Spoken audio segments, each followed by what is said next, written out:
Ek gesels met meneer Dries Reyneke en hy is van die Hoofveld Bonsmaras. Hallo Dries. Goeiedag Gerda. Ek verstaan julle het 'n toer wat julle gaan hou volgende jaar.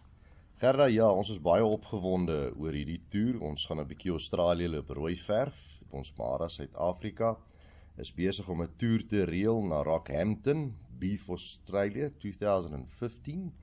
En ons reël daar 'n wonderlike toer wat die geleentheid bied vir alle beesboere in Suid-Afrika om 'n bietjie te gaan kyk wat in Australië aangaan.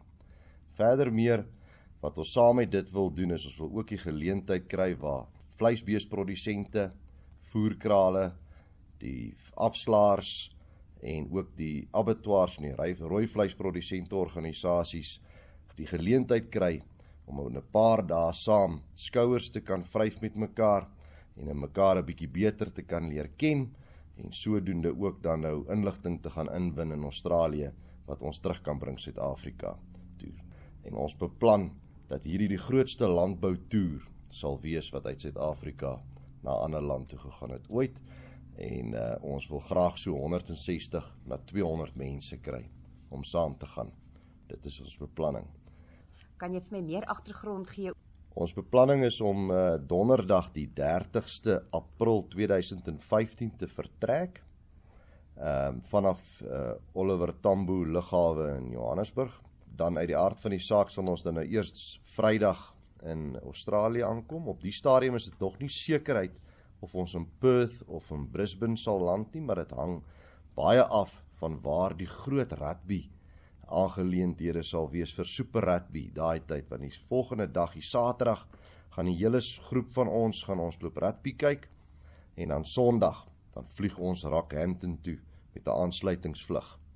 Vanaf by Rockhampton sal ons dan nou wees die Maandag, die 4de, die 5de en die 6de en dan die 7de en die 8de gaan ons dan nou toere reël na die nuutste abattoirs, die nuutste voerkrale in Australië wat tans daar gebou is met die nuutste tegnologie vir die boer om te besoek. En dan daai volgende Saterdag kyk ons weer Super Rugby. Op die stadium is dit nog nie seker wanneer en waar dit is nie, aangesien die Super Rugby agenda eers in September uitkom. Maar dit sal ons nader aan die tyd sal ons meer vertel daaroor. En ons wil tog vra dat die mense die Veeplaas tydskrif sal dophou. Dit is 'n projek wat in samewerking met Veeplaas gedoen word. En Veeplaas sal in elke uitgawe, waarvan die September uitgawe die eerste een sal wees, al die inligting beskikbaar stel, laat die mense kan sien wie om te kontak, die kostes daaraan verbonde en sovoorts. Ek gaan so 'n bietjie teruggaan na die beplanning toe. Daar is iets belangriks wat gebeur op daardie Maandag. Wat gebeur dan? Die Maandagoggend, Suid-Afrika het 'n Tri-Nations auctioneering kompetisie gehad of 'n afslaerskompetisie gehad. Ons wenner van Suid-Afrika neem deel in Australië teen die Nieu-Zeelanders en die Aussies. So dis 'n Tri-Nations, nie rugby nie, maar Tri-Nations afslaerskompetisie.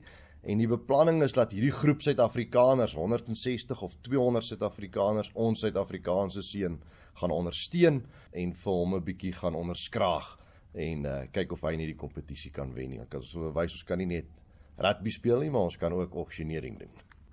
Drie so toer is gewoonlik baie duur. Hoe gaan dit werk? Gerda, wat ons beplanning is om 9 borge, dit is 9 offisiële dae wat ons in Australië sal wees. Ons is reeds besig om met 9 borge te praat, om sodoende vir hulle te kry om elke dag te borg. En daai dag sal dan nou byvoorbeeld aan kom ons noem nou maar Bonsmaras SA vir 'n voorbeeld behoort. En dan het ons ook 15 kleiner borge wat etes of funksies in die aande sal borg. En sodoende die nodige blootstelling sal kry uit hierdie hele toer uit wat in elke veeplaas en dan ook uit die aard van die saak sal ons mos nou gereeld gesels op Landbou Radio. Net so. In die volgende tyd. So die borge sal die nodige blootstelling daardeur kry en hulle bydraes sal dan maak dat ons ten minste 1/3 of 50% van die totale koste wat so toer sal kos van die individu se skouers sal afhaal. Dit gaan 'n paar manne se sakke beter pas. Absoluut, absoluut. Gerrig, dan sien ek jou by die volgende rooi geleentheid. Voordat jy my groet, wat is die rooi geleentheid? 'n Bonsmaras rooi geleentheid. wat ons mekaar weer sien oor 2 weke op Landbou Radio.